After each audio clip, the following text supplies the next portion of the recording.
Samsung has officially cancelled the Exynos 2500 chip, confirming that the Galaxy S25 series will exclusively feature the Snapdragon 8 Elite worldwide.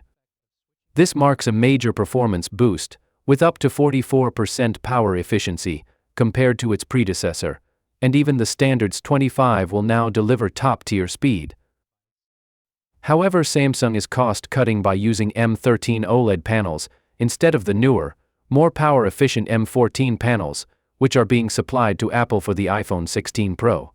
While display upgrades are skipped, the S25 Ultra is expected to feature a titanium side frame and launch in 4 colors: black, blue, titanium, and green.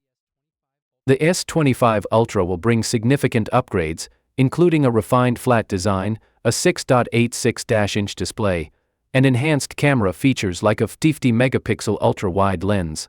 It will be powered by the Snapdragon 8 Elite, offering a 45% performance boost, improved AI, and a robust 5000 milliampere-hour battery with 45-watt fast charging.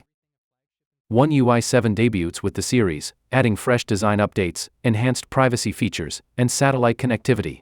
Expected pricing starts at $800 for the standard model, up to $1,199 for the Ultra. What excites you most about the Galaxy S25 series? Let me know in the comments.